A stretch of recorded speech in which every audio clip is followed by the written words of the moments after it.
We know the definition of arithmetic mean. If you are given the observations, and arithmetic mean of all observation is the sum of all observation upon the total number of observation. Also, we know the definition of arithmetic mean of variables are given and corresponding frequencies are given. Now we see how you find the arithmetic mean by derivation method. If the variables are very large or frequencies are very large, then derivation method is applicable. So in that case, let di is equal to, you take xi minus a, where a is arbitrary constants or called the assuming mean.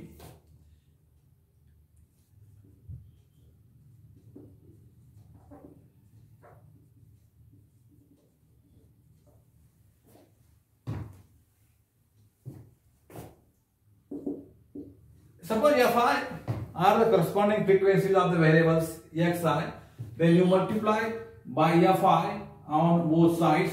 Fi di is equal to fi into xi minus a.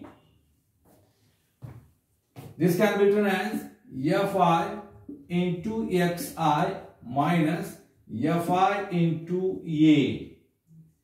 Fi di is equal to this. Then take the summation on both sides. Summation I is going from 1 to n. Summation of fi di I is going from 1 to n is equal to summation of fi xi minus fi into a. I is going from 1 to n. This can be written as summation of fi xi, I is going from 1 to n minus a into summation of fi, I is going from 1 to n. And you know that sum of all frequencies is denoted by capital N is equal to summation of fi xi minus a into n, where capital N is equal to summation of fi. Therefore, summation of fi di is equal to fi xi minus a into n. Again, this can be written as 1 upon n into summation of fi di is equal to 1 upon n. Here is summation. Summation I is going from 1 to n.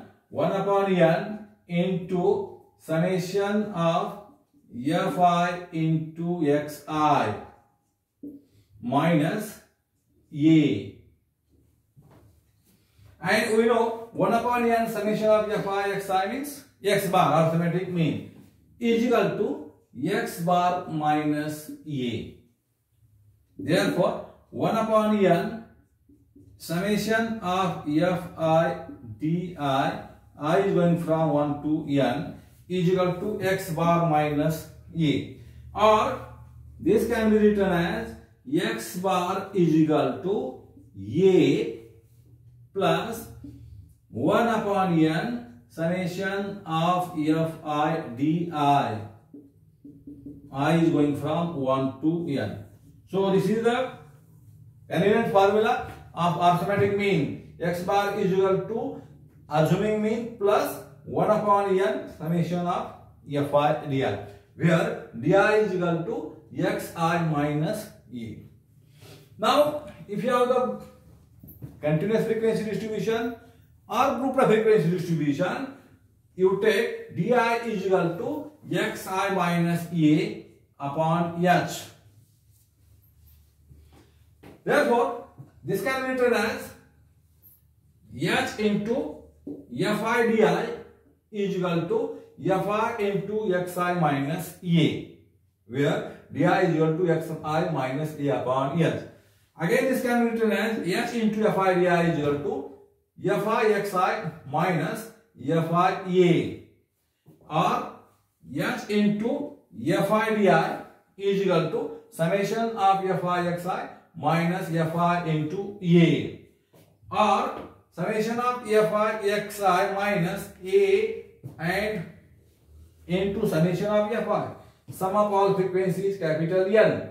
Therefore, h into fi di, summation of fi di is equal to summation of fi xi minus a into capital N, or this can be written as h upon n into summation of fi di is equal to, this is the 1 upon n into summation of fi xi minus a, or h upon n is equal to h upon n into summation of fi di is equal to, this is the arithmetic mean, x bar minus a, or x bar is equal to a plus h upon n into summation of fi di. So this is the formula of arithmetic mean in case of continuous frequency distribution or group frequency distribution. Here h is the width or magnitude of class interval, and n is the sum of all frequencies, and a is the assuming mean. Now using deviation method, we see one example.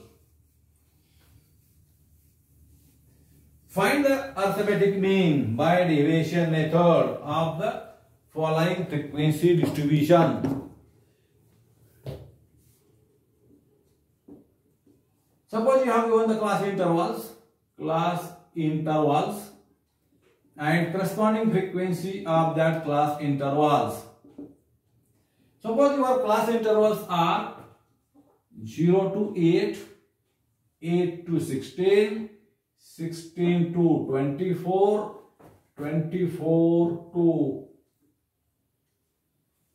32, 32 to 40, and 40 to 48, and corresponding frequencies are 8, 7, 16, 24, 15 and 7.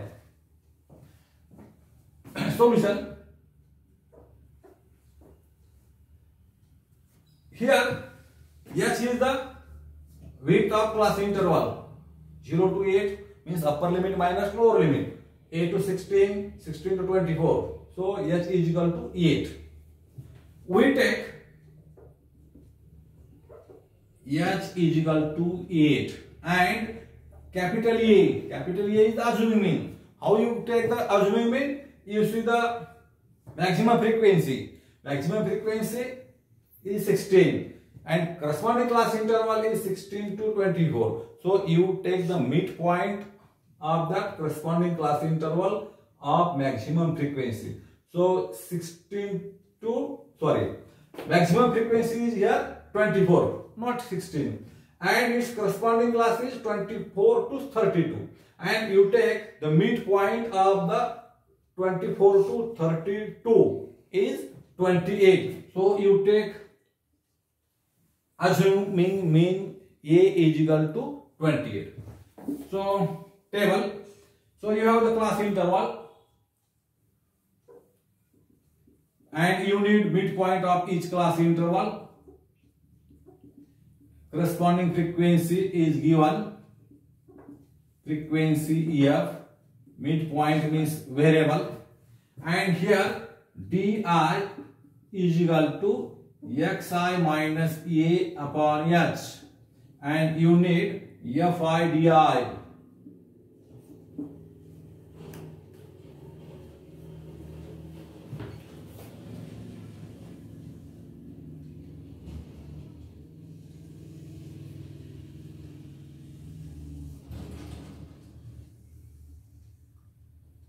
So write the class intervals 0 to 8, then 8 to 16, then 16 to 24, 24 to 32,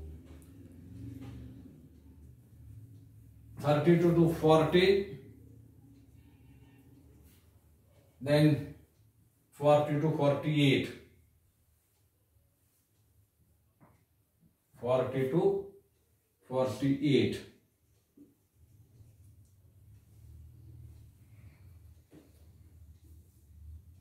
Then corresponding frequencies you write, and midpoint of each class interval 0 to 8, then 4, 8 to 16, midpoint is 12, 16 to 24, midpoint 20, 24 to 38, 28, 32 to 40,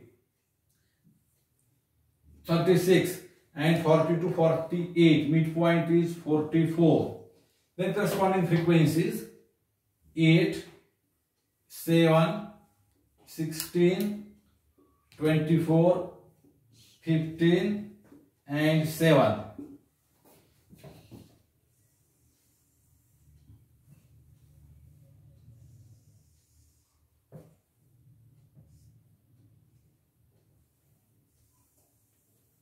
Then you need FIDI and sum of all frequencies. Sum of all frequencies means capital N.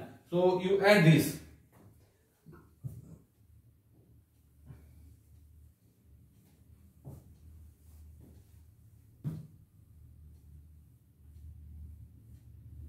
So this is the 77, and dr is equal to xi means this. Suppose here 28 minus assuming means 28, 0 upon 8 means here 0.